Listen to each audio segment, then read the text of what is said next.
بسم اللہ الرحمن الرحیم۔ اس سکرین پر آپ جو کچھ دیکھ رہے ہیں، ہر پودا، ہر جاندار اور خود آپ کا وجود، ان سب کی بنیاد صرف ایک عنصر ہے: پانی۔ کیا آپ نے کبھی غور کیا یہ پانی کبھی ختم کیوں نہیں ہوتا؟ یہ ہمیشہ کیسے صاف ہو کر واپس آ جاتا ہے، اور کیسے ایک نامعلوم علم ہمارے سامنے 1400 سال پہلے قرآن پاک کی شکل میں بیان کر دیا گیا؟ آج ہم قرآن کے ان سائنسی اشاروں کو دیکھیں گے جو ہمیں پانی کے موجوداتی چکر کی تفصیل بتاتے ہیں۔ سائنس ہمیں بتاتی ہے کہ سورج کی حرارت سمندروں اور دریاؤں کے پانی کو بھاپ بنا کر اوپر اٹھاتی ہے، لیکن بادل بننے کا عمل اس سے کہیں زیادہ پیچیدہ ہے۔ یہاں قرآن پاک کا ایک سائنسی انکشاف سامنے آتا ہے۔ اللہ تعالیٰ سورہ روم کی آیت نمبر 48 میں ارشاد فرماتے ہیں: اللہ ہی ہے جو ہوائیں بھیجتا ہے اور پھر وہ بادل کو اٹھاتی ہیں، پھر اللہ انہیں آسمان میں جیسے چاہتا ہے پھیلا دیتا ہے اور انہیں ٹکڑے ٹکڑے کر دیتا ہے، پھر تو دیکھتا ہے کہ ان کے درمیان سے بارش نکلتی ہے۔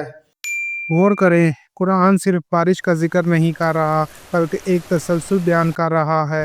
ہواؤں کا بھیجنا، بادلوں کا اٹھانا، انہیں پھیلانا، ٹکڑے ٹکڑے کرنا، یہ وہ کیمسٹری اور فزکس ہے جو جدید ماہرین نے موسمیات آج تفصیل سے پڑھاتے ہیں کہ ہوائیں کیسے بادلوں کو اٹھاتی ہیں اور انہیں ایک جگہ جمع کر کے بارش کے قابل بناتی ہیں۔ کیا آپ جانتے ہیں کہ اگر زمین پر گرنے والے بارش کے یہ قطرے تھوڑے سے بھی بڑے ہوتے تو وہ ہماری زمین کو تباہ کر دیتے، اور اگر یہ قطرے تھوڑے سے بھی چھوٹے ہوتے تو زمین تک پہنچنے سے پہلے ہی پاپ بن جاتے۔ صرف بارش نہیں بلکہ قدرت کا ایک بہت عظیم معجزہ ہے۔ یہاں بے قدرین کا مطلب ہے ایک اندازے کے مطابق، ایک توازن کے ساتھ۔ یہ صرف مقدار نہیں بتاتا بلکہ ہر قطرے کا سائز، اس کی رفتار اور اس کا نزول، سب کچھ ایک کامل کیلکولیشن کے تحت ہے۔ اس نظام کو 1400 سال پہلے ہی بیان کر دیا گیا تھا کہ اب لوگوں کے پاس نہ موسمیاتی ریڈار تھے نہ ہی ہائیڈرولوجی کا علم۔ یہ صرف کلام الہی ہی ہو سکتا ہے۔ ناظرین کرام، بارش تو ہو گئی، لیکن جب یہ پانی زمین میں جذب ہو جاتا ہے تو کیا ہوتا ہے؟ عام خیال یہ تھا کہ پانی زمین میں بس غائب ہو جاتا ہے، لیکن جدید فزکس اور ہائیڈروجیولوجی نے ایکوافائرز یعنی زیر زمین پانی کے بڑے ذخائر کو دریافت کیا ہے۔ اللہ تعالیٰ سورہ زمر کی آیت نمبر 21 میں ارشاد فرماتے ہیں: کیا تم نے نہیں دیکھا اللہ نے آسمان سے پانی اتارا، پھر اسے زمین میں چشمے بنا کر جاری کیا۔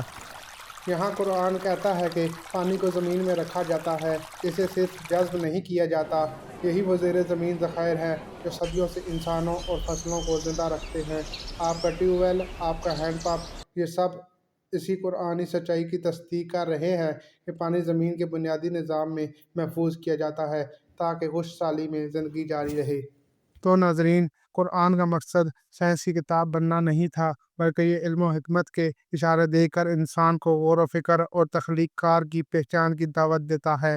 جب بھی آپ بارش کا ایک قطرہ دیکھیں یا ایک گلاس پانی پئیں تو یاد رکھیں کہ یہ ایک منظم اور عظیم نظام کا حصہ ہے جس کے ہر حصے کا راز 1400 سال پہلے آپ کی مقدس کتاب میں کھول دیا گیا تھا۔ اگر آپ کو یہ ویڈیو پسند آیا تو اپنے دوستوں سے شیئر کریں اور ویڈیو کو لائک اور سبسکرائب ضرور کر دیں۔